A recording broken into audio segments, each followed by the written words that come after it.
This is TangyHawkSauce, and today we are going to be installing a Cocks Stuntparts freshly powdered subcage.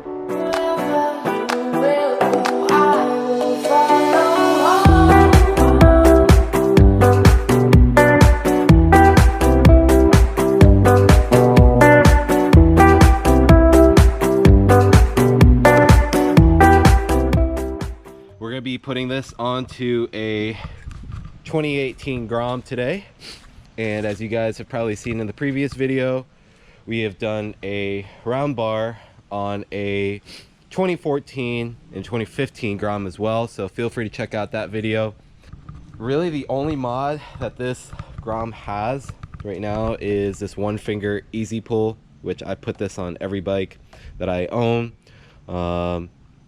Again, check this out in the previous video that we put out on the subcage install for our 2014-2015 Grom.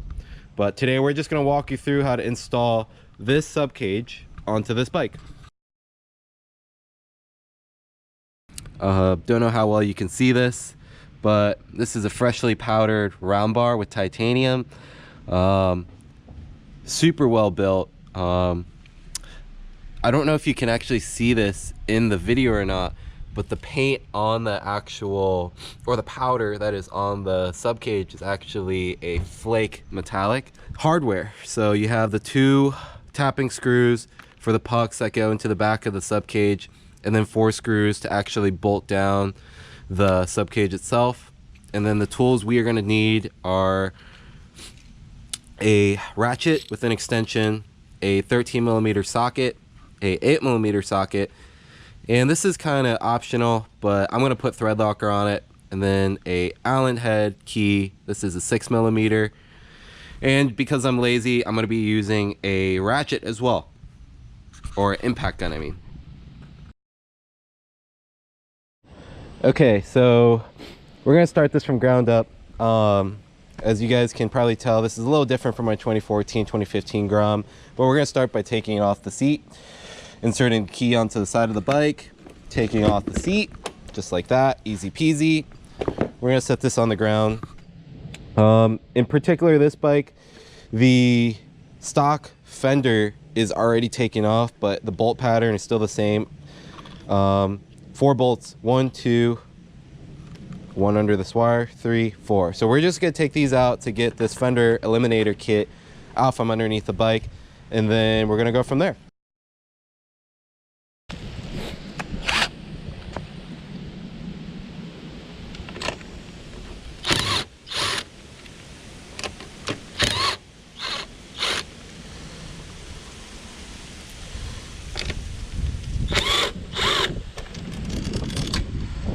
And I just dropped that, but thank the Lord we don't need it, because Cocks Stuntparts actually gives us the parts we need. And just like that, we have dropped the fender eliminator kit. 1, 2, 3, and 4 right underneath this wire. So we're gonna essentially put the screws that mount onto the subcage onto here. So I'm grabbing my 4 bolts that I need with the nuts on them. I'm gonna grab my thread locker, and let's see what you got here. This is the 13mm socket that we need, the Allen, and the ratchet, and the actual subcage itself. And I'm just gonna thread lock each of them as I individually put them on. Now, like I said, you don't have to thread lock it, but I personally like to, just to make sure that all my stuff is pretty tight. So we're going to start with the bolt. We got the nut right here, and I'm going to take this subcage and line it up. I'm going to put the bolt through one of the holes first, and I'm actually going to finger tight this nut onto here.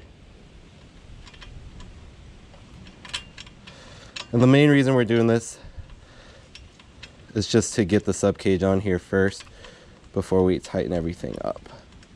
So we got that one bolt holding it currently, and we're going to do the same for the rest of them. We're going to thread lock this next one, and I'm actually going to make a diagonal bolt pattern. I'm going to bolt the top right, that way this sub cage is just lined up.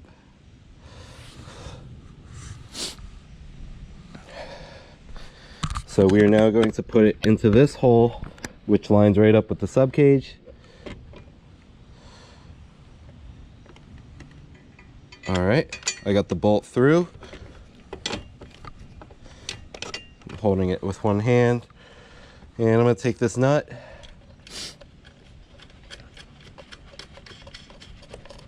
and boom, just like that, our life just got so much easier. The sub cage essentially held on now.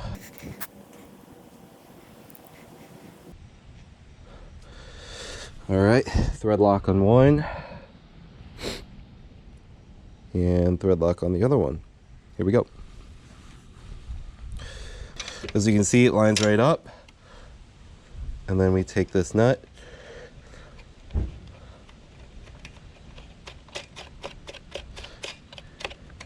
boom, here we go.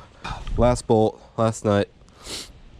This one's a little tricky because it's underneath this wire right here, so we're gonna actually just move this out of the way to give ourselves some leeway.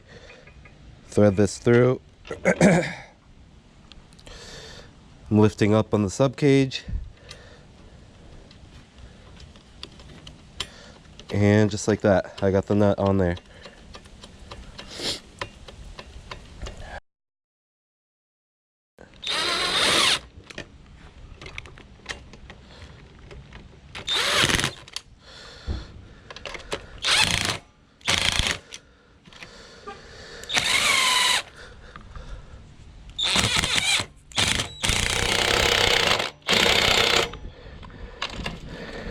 I'm gonna go over them again.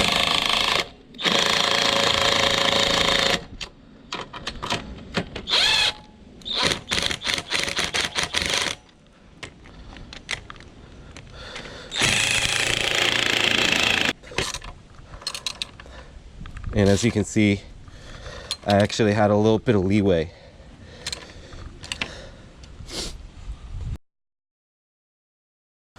We're now going to take these two pucks, which Matt provides, and take the two tapping screws in an 8mm socket, and we're going to insert it just like that. Boom, slides right in. One more time. You can drill first and then put the tapping screw in, but I'm a little lazy, so I'm just literally going to just tap this in on the first try.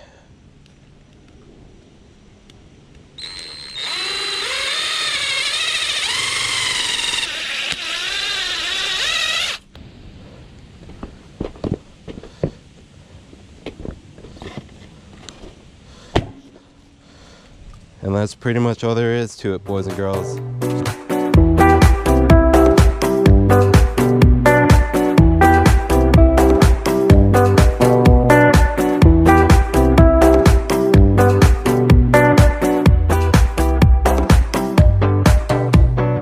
Give me your hand and I will follow you wherever you are going.